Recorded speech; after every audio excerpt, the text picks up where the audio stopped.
Welcome. It's Wednesday. It's September the 9th. Thank you for spending a little time with us tonight. We will do so in talking about, first and foremost, in our first local headline, some good news to share. It's over. Community Day 2020 in its online fashion is over.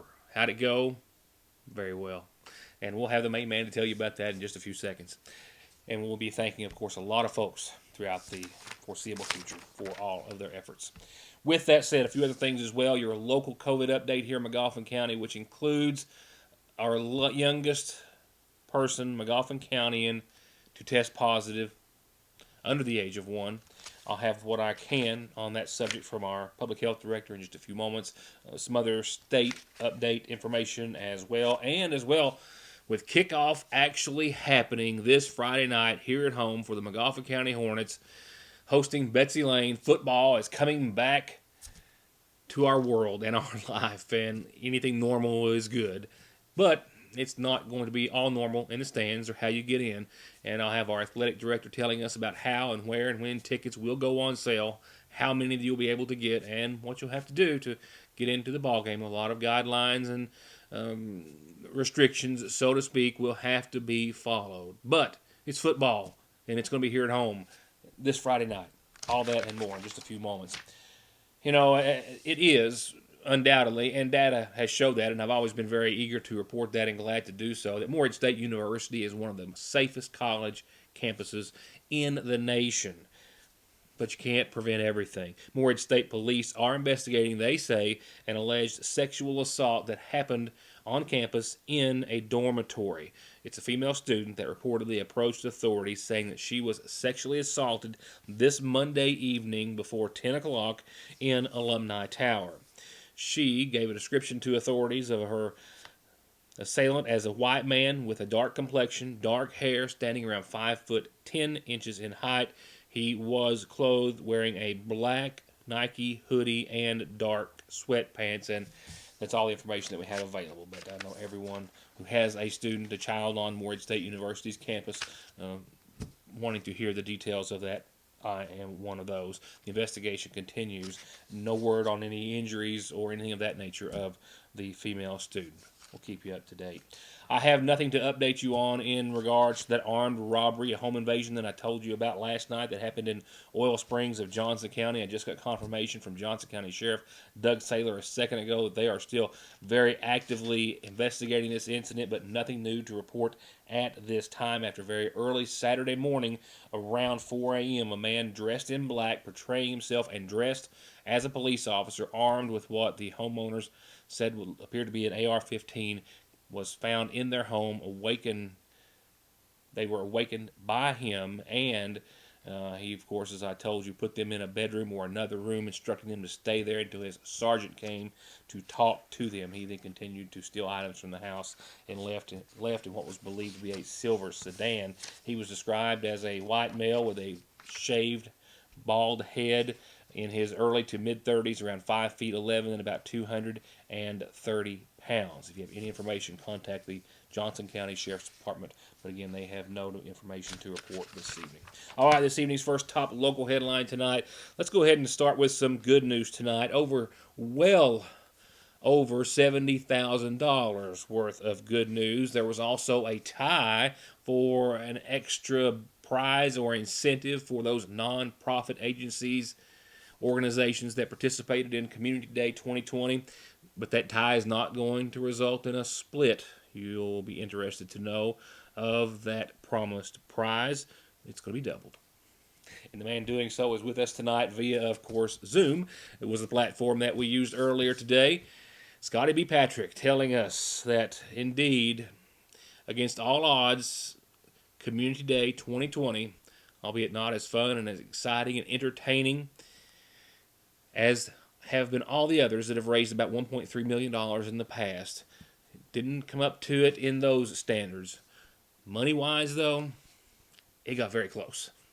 Well, Scotty, it's always good to have you, but it's extra good to have you today.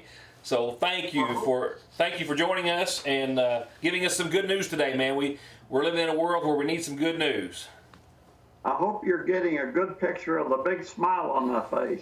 I most certainly am, sir. Thank you so much. And I think that smile is going to be spreading throughout the community right now in just a few minutes, don't you? Absolutely. I'm really thrilled with the numbers. When we started this thing, everyone was concerned that how can we do this? We got all these issues to worry about, the pandemic and businesses not doing well and people having to stay in. And we said, well, the need's still there. And I think the people of Godolphin County will respond. They always have whenever we've asked them to help with anything. And so we started, and we didn't know exactly what was the best way to go about it, but we got some help from Bluegrass in doing the internet thing.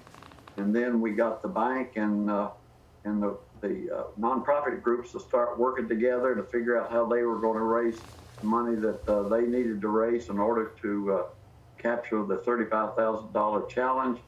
And as time went on, things started coming into place, and people in Godolphin County came through. Boy, did they ever! So give us some numbers, Scotty. Roughly, I know that Don and everyone's still dotting some I's and crossing some T's to make sure it's absolute. But roughly, where are we now that it's over? Well, it looks as though we're going to raise approximately $38,000 with donations from the people of Godolphin County. Let's give a big hand to everybody. And we've got the $35,000 match, which would make it up to $73,000.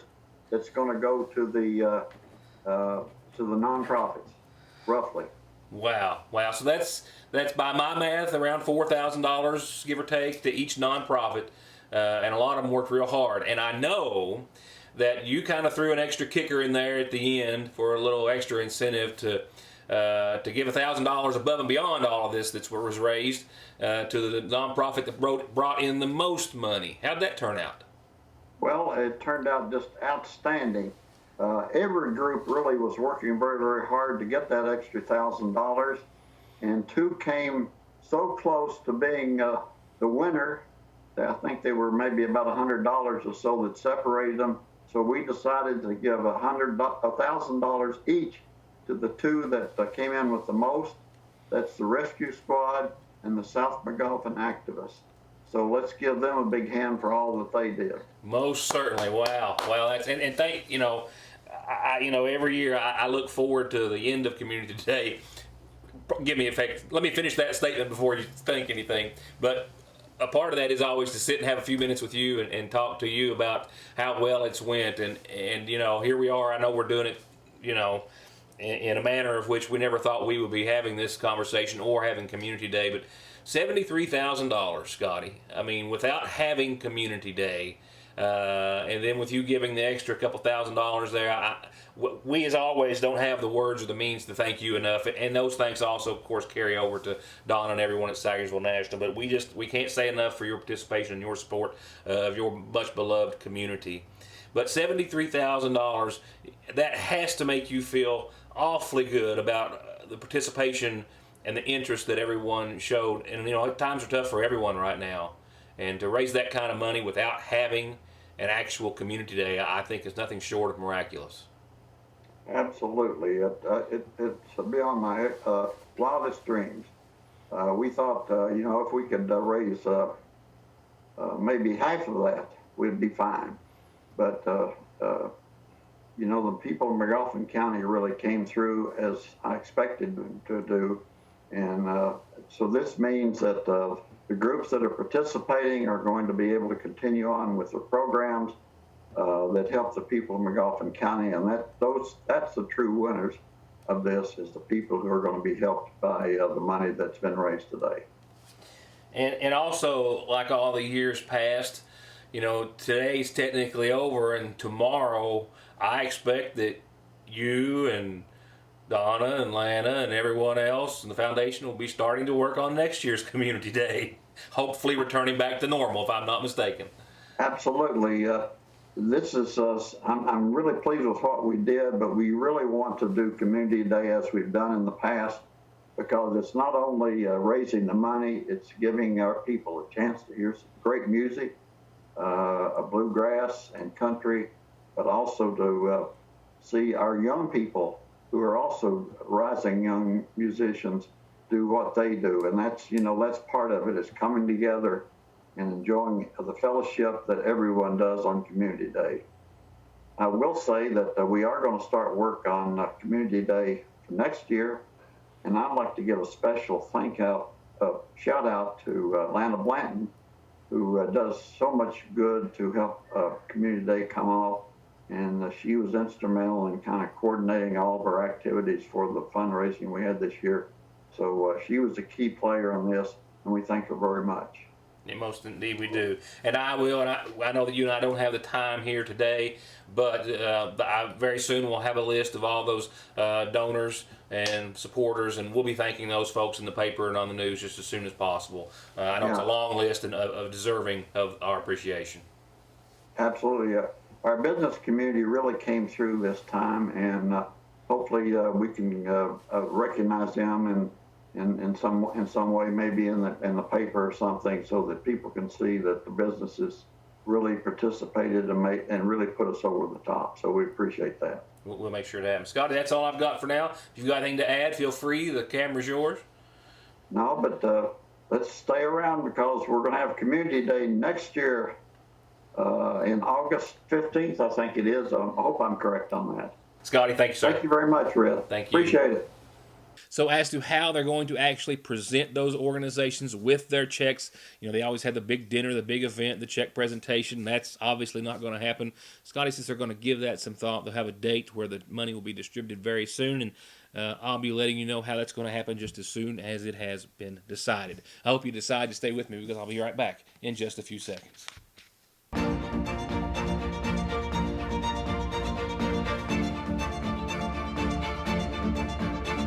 I'm Dr. Jason Zimmerman at Highlands ARH, the healthcare system of Appalachia. Come to Parkway Pharmacy in Sagersville and get your prescriptions filled, your over-the-counter medications, and immune system boosters, all from the safety and comfort of your own vehicle, either in their drive-thru or with their new curbside service. You can also call ahead or just download the MyGNP app, that's Good Neighbor Pharmacy, and refill and manage your prescriptions right from your device, helping you and yours stay healthy and safe. Parkway Pharmacy in Sagersville, 349-4400. Car accidents don't stop. Accidents at work don't stop. Disability and SSI cases don't stop. Your legal needs and concerns don't stop for the coronavirus, and neither does McFarland and Tinker. They are open, able to schedule appointments per CDC guidelines, and always available for telephone and video conferences. Please, be safe, be smart, stay home, and don't let your legal needs fall victim to the pandemic. Call McFarland and Tinker and let them take care of them for you.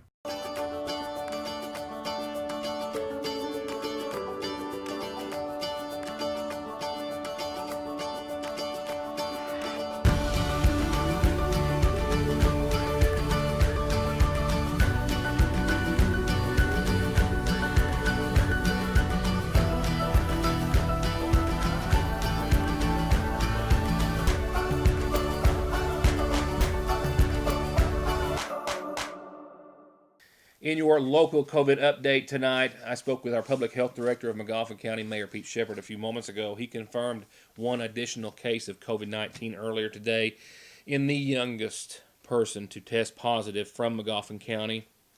A small child at the age of approximately 8 months is McGoffin County's 77th case of COVID-19. The only details he could provide, of course, were that this positive case is believed to be related to at least one of what is 3 cases that resulted in the health department issuing an advisory that I told you about last night about anyone in attendance at the Tip Top Church for services on August the 30th to monitor themselves for symptoms and to keep a close eye on their condition.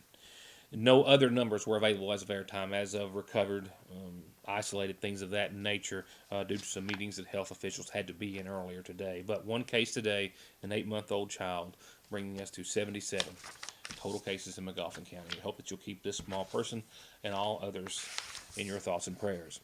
While Governor Beshear yesterday, I did the program here, my program, a little early yesterday, so I didn't have his numbers. They were 273 new cases for Kentucky yesterday. The positivity rate was still dropping and below 4% at 3.91. That's good news, and we haven't seen that for quite some time. Giving his update as well, followed yesterday the executive order, which has now extended our 30-day mask mandate, that new 30 days to start day before yesterday officially, I believe, on September the 7th, and that will mean that we'll stay under a mandated mask wearing initiative or directive from the governor and the state for another 30 days. As for today's press conference, news release, if you will, it is the first of 2 days, today and tomorrow, where the press conference, he says, will take a different form and direction. Today and tomorrow's, he says, will be in honor and in recognition, and also in proceeding, he says, and seeing how we will proceed after now officially more than 1,000 Kentuckians have died as a result of COVID-19, which he says is a painfully high number, but at the same time, which is much lower than some other states, like New York with 33,000 deaths, Florida with 12,000, Ohio with more than 4,000. But it's hard to be proud or excited about the news that we've lost over 1,000 of our citizens, all special people. Meaning over the last 6 months, we've had over 1,000 families going through something that's far, far too hard, and not being able to do it in that normal way, full funerals, of families being able to get together to grieve. To honor these individuals and their grieving families, we're going to have another wreath-hanging ceremony by the Kentucky State Police Honor Guard tomorrow morning at 10 a.m. here in the Rotunda. We'll be live streaming it. The media will be invited to film it from upstairs. It'll be an opportunity for those families, for all Kentuckians, to express the pain and the grief that, but also to honor those here in one of our most sacred buildings and in this rotunda, those that have been lost. 16 deaths today, bringing Kentucky's total to officially 1,004 lives lost. The governor also announced 667 new cases today, which puts us just 23 under 54,000. The positivity rate, though, for the second day in a row remained under 4% at 3.84. That is good news, perhaps the best news out of today's data. Going back to those 16 deaths which were reported today, they included a 61-year-old man from Bullitt County, a 50-year-old man from Jefferson County, a 70-year-old woman from Jefferson County, and a 66-year-old from Jefferson County as well. Over 937,000 Kentuckians have been tested. The governor's address tomorrow will be at 5:30 with the intent on talking to Kentuckians about our loss thus far, the fight to date, and continuing on. We'll talk volleyball and football. Football kicking off this Friday night here at home. Volleyball at home next week. We'll tell you about how school officials are going to organize the event, how you'll be able to see them in person, everything you need to know. Our athletic director will be with us in just a few moments. Right now I have with me tonight's McGoffin Farm Bureau community calendar, which says, first of all, happy birthday, Gloria. Happy birthday, Gloria Caldwell, from Vince and Chase and Trenton and from your mom. And a long list of family who loves you lots and wants to wish you the best. Birthday wishes tonight to Gloria Caldwell. Happy, happy, happy birthday to you. Just one reminder as we go on to other announcements, and that is that the North McGoffin Elementary Site-Based Council meets in regular session the third Wednesday of each month at 4:30 in the school's library. And lastly, this calendar is here in regular fashion for you every weeknight. If you have a birthday or anniversary or special announcement you need out there for your church group, club, organization, what have you, doesn't cost anything. Just tell me, and I'll tell everyone else about it. I'll be right back.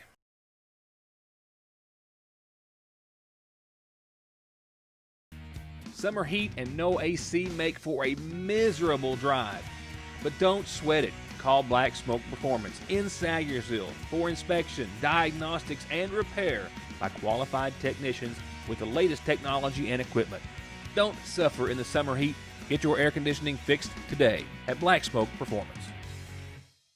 Brand new at your Sayersville Lee's, and for a limited time, it's sticky sweet and it's bringing the heat.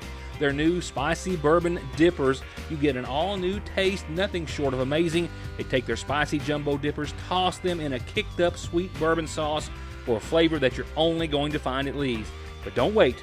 This spicy specialty is only here for a limited time and only at your Sayersville Lee's Famous Recipe. Go to Conley Tire in Staffordsville or ConleyTire.net right now and get $200 back on a new set of Goodyears, $100 on new Generals, Coopers, Bridgestones, and Mickey Thompsons, all with the smoothest balancing Snap-on has to offer. And if your ride has a light on, let their state-of-the-art Zeus diagnostic machine figure it out for only $35 at Conley Tire. It's hard to describe the t-shirt lines and looks in right now at the seasonal shop, but I'm going to try. Two of them are made right here in KY, Ridge and Holler, because, in Kentucky, you're always in one or the other, and both are always beautiful. Just check these designs out. The other is Yonder, and it's made in Pikeville, and it's just as cool and creative and all Kentucky. Definitely something there to appeal to everyone. And the ever-popular Turn Row brand, also at the seasonal shop for all fans of anything farming. And you can come into the shop and experience the magic of perfectly chilled drinks. For regular and slim cans, regular or even wine bottles, cups, and more.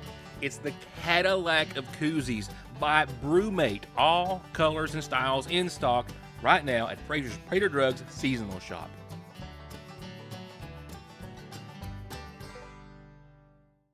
Go with All Pro, and you'll always get a perfectly finished project backed by decades of experience and thousands of satisfied customers. Always with the best prices on everything from small to large remodels, bathrooms to kitchens to entire homes, or turnkey new construction on everything from garages, homes to retail space. And seamless gutters too. And All Pro still offers 0% financing for up to 18 months and long-term low interest rates on those big projects. For an estimate, call this family-owned business today. Yeah, it's hard to imagine, but it is actually going to happen. Football is returning. Something is returning. However, in limited capacity in regards to spectators and some other serious guidelines that will have to be followed for you to be one of them. There will be a 20% capacity put in place at the McGough County High School football field. That's about 300 people, which will be allowed on the home side, with tickets, that's being 300 tickets, which will be sold first, going to our student athletes, our players, of course, our cheerleaders, and our dancers, and then being made available to the public this Friday morning. So they get 4 tickets, and once those are sold to see how many the family wants, we will put the rest of those tickets on sale Friday morning at 10 o'clock at the school, prepaid, pre-ordered. You need to show up and get them, because on the ticket it has a COVID-19 checklist that you have to check. First of all, you have to put your name, your address, a number on it, and it's got a COVID checklist on it that you go ahead and do your checklist, and you present that ticket at the front gate, and they take your temperature. As long as your temperature is less than 100.4, you'll be admitted to the game. If your temperature is above 100.4, or if you have symptoms, you won't be admitted to the game. We've took 100 tickets to Betsy Lane. Betsy Lane will be doing the exact same thing. I'm going Friday morning at 8 o'clock to pick up any tickets they've not sold. So any tickets that we have available will go on sale Friday morning at 10 o'clock. As for seating, social distancing of 6 feet, of course, will be recognized, with the intentions and request that families and those who come together sit together, and masks must be worn at all times. The school is going to have some hand washing stations available throughout the facility. Porta-johns will be available on the visitors' side to reduce school-to-school exposure. And no shuttle buses. No shuttle buses will be running because, per CDC guidelines, they would have to be cleaned and disinfected after they unload individuals each trip up the hill. And as for volleyball, some similar but not exact guidelines will be in place for volleyball, which starts next week here at home. Volleyball, we have a home game next Wednesday night, and the way we're doing volleyball, we have a front entrance. There'll be some tables set up with ink pens that we'll disinfect and clean, and a COVID-19 checklist. When you come in, you'll fill that out. You'll bring that with you to the front, to the gate there. They'll check your temperature. Everything's fine there. They'll sell you a ticket for $5. All admissions this year is $5. For won't be doing no change, giving no change back or whatever. So possibly if you can bring correct change, it would help us tremendously. But every event this year for football, basketball, everything will be $5 until further notice. Volleyball is going to be a little bit different because we can use both sides. Of volleyball, we have to leave the 2 front rows open for players. Players has to social distance on the sidelines. Some of them will be sitting in the bleachers and some will be sitting on the bench. So the first 2 rows of each bleachers will be used for players only. And then we'll use both sides. Where usually we were just using one side and one side for the kids to warm up. We'll put the home team on the left side and the visitors team on the right side. So very limited contact coming in and going out. Now let's put the lid on this one tonight with your Licking Valley RACC outlook, where it is still looking warm out there for the rest of your week and into your weekend before our next change-up. Tomorrow, by a degree or 2, literally, is going to be the warmest day of your outlook for the next 7 days. Tonight, a little bit warmer than what we have seen at 68 degrees for nighttime lows. We'll see mostly clear skies continue and nothing more than a light east wind out there. Noticeable, but light. For your tomorrow, daytime highs should hit about 84 degrees. It felt a little warm out there today, actually warmer than it was, of course, with the humidity levels inching up just a tiny bit. Tomorrow, we're still in the upper 60s for nighttime lows, and you'll notice that we have sunny conditions for your Thursday and only about a 10% chance of some showers. Between 4 and 7 tomorrow afternoon, a little bit of shakiness there might give us a stray shower or 2 to the tune of 10%. Not seeing much out of it right now. So for the most part, sunny and 84 and warm again tomorrow. It's going to be a nice Thursday and a pretty nice Friday as well. Perfect for Friday night football. 82, partly sunny degrees on your Friday. Northeasterly wind maybe 6 miles per hour or so at most. Nighttime lows around 67 under partly cloudy skies Friday night. Then Saturday for your weekend, we'll perk back up a degree or so. Partly sunny and around 83 for your Saturday, but shower chances arrive and stick around. There you saw 40% on Saturday. Sunday, it's a likelihood. Clouds more than sun and a 70% chance of some showers and thunderstorms Sunday with daytime highs still holding on to the 80s. Even with all those clouds and showers possible, we'll still be around 82, 65 for Sunday night's low. But then after that front rolls through, you see the effects of it as such. Below 80s. Monday, partly sunny and 78 and a 20% chance of some showers.